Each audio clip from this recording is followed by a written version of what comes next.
Hi everyone, the testimony for today is about a lady in Côte d'Ivoire who ran mad in the streets of the Republic of Benin as a result of charming the husband.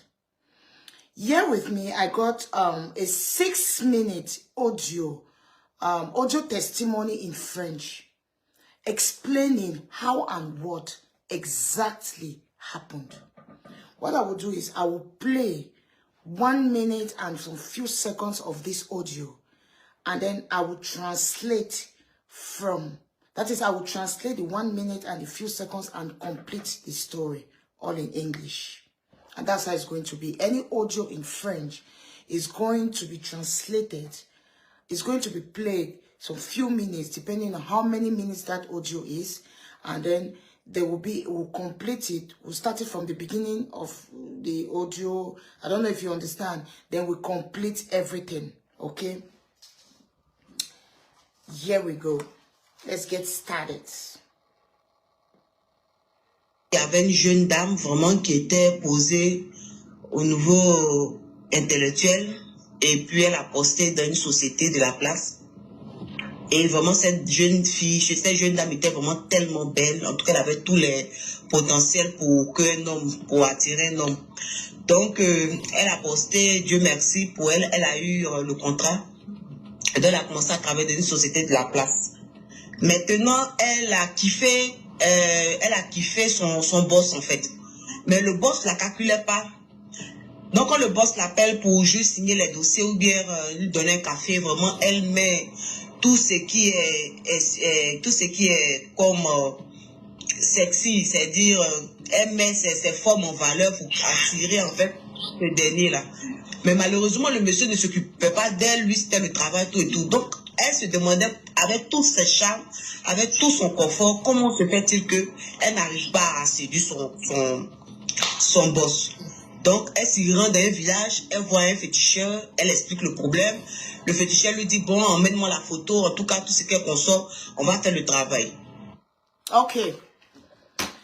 She is saying, we're talking about a young, beautiful, intelligent lady who got all the potentials and criteria to attract a man. She applied for a job in a company, and this job was granted. She started working in that company. While working, she fell in love. You know, this thing is natural. She fell terribly in love with this boss. And every time she goes to work, she will dress like provocatively, sexy, you know what I mean? Just to attract the attention of this boss. You know, because as she was working, the boss would sometimes solicit her to bring coffee or to bring some documents to be signed. So she knows while going to see this boss for these things she's been solicited for, he will fall for her. Comprises with the way she dresses.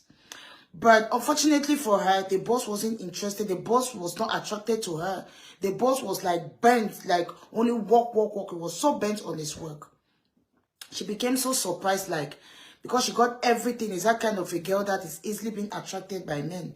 You know, she got so surprised about what is happening. With everything I got, with the brain, everything, this man does not see me. It's so surprising. That alone, she became so frustrated. With this frustration, she ran to the village to meet a fetish.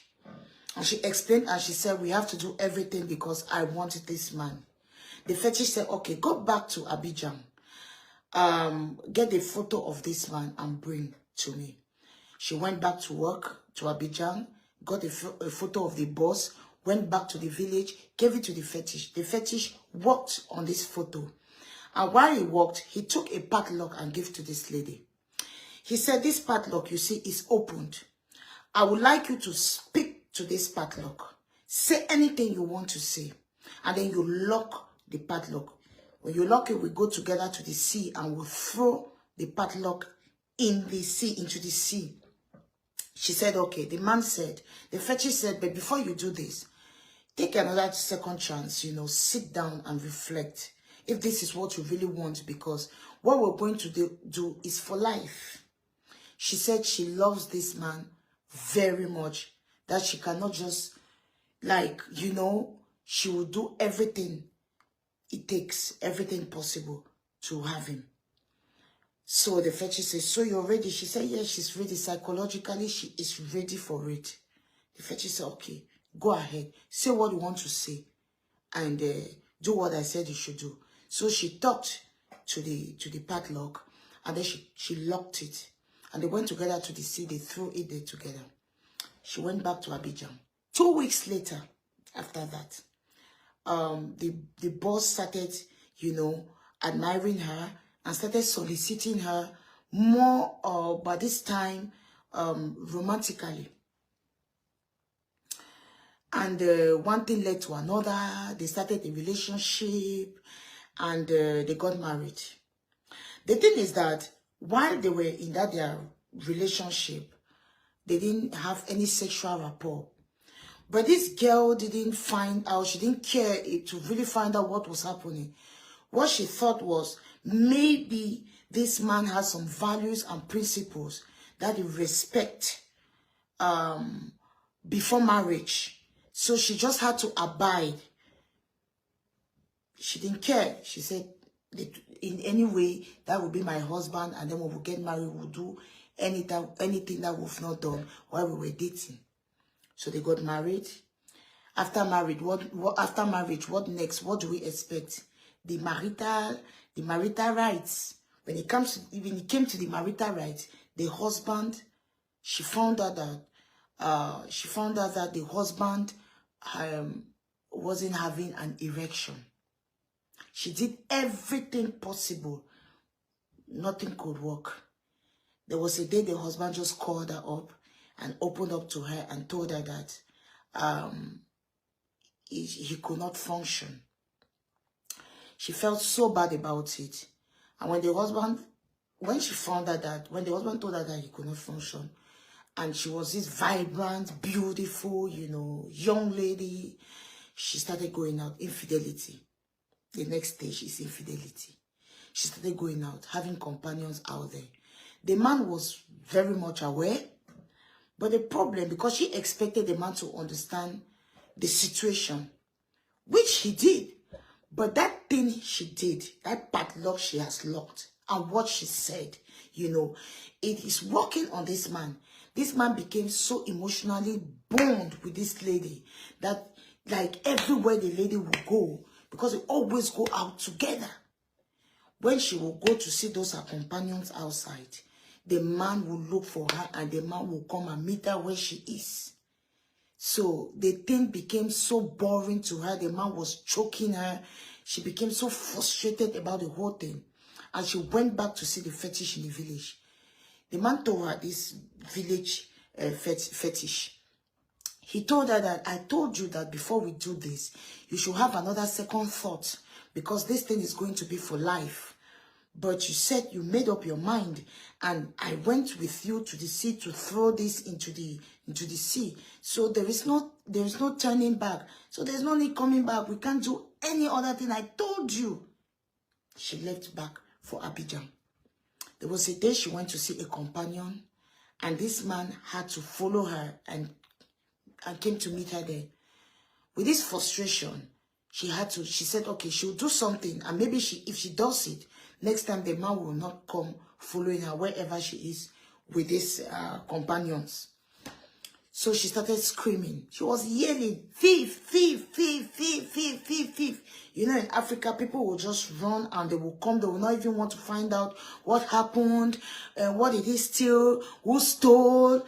Nobody even found a group of people just came. They asked, who is a thief? She pointed to the husband. And they bounced on him. They started beating him. They beat him mercilessly to death. When the husband was buried, after the burial, she left for the Republic of Benin. And a week after she has been in Benin, she went to the market. A lady called her. You know, people were there. People who sells their goods, you know, their products around. They were there. They were watching what was happening. A lady called her up and said, you've done something that is unheard of. You've done something so bad. And there is a man behind you who is crying terribly, asking you, wanting you to come with him. And the only thing you will do that will make you to meet him, if only you, because I know you don't want to meet him over there, but the only thing you will do that will make you meet him is when you will have a relationship with another person, be it a man or a woman. Any romantic relationship, you do not have any right to involve yourself. If you get involved with any person romantically, both of you and that person you're involved with will die. So while the lady was talking to her, that reflex, that human reflex, she turned to see, who that man that was crying terribly behind her. As a woman said, there is a man behind you crying terribly. She turned to find out who that man was, and she didn't see any man. So she turned back, and at the same time she was turning, she was asking the lady, the woman, the older woman, that what should I do? When she turned, she didn't see the lady, the woman left. She was going. And she asked the people around, she said, but who is that? Where is that woman who was talking to me here just now? They said she has left. That is she going this direction. She followed the direction and she didn't see the woman. And she was asking, they said, no, they've not seen the woman. That is, she just disappeared like that in the market. Just there, she just understood that maybe that old woman could probably be her late husband. And everything just turned in her head. At that instantly, they said it took about 3 minutes. She stood and everything just turned in her head. And she ran mad. In the space of 3 minutes, when she asked that, where is the lady? They pointed to the direction and she went to that direction. She couldn't find the lady. The lady had just disappeared. And the moment she understood that that lady could be her ex-husband, everything changed. They said the moment she understood, it took just in the space of 3 minutes, she ran mad. As we speak, at this moment, as we speak, she is mad in Benin. Her name is Sophia. Thank you for listening. Stay tuned for the next testimony, next experience, next story. Thank you and bye-bye.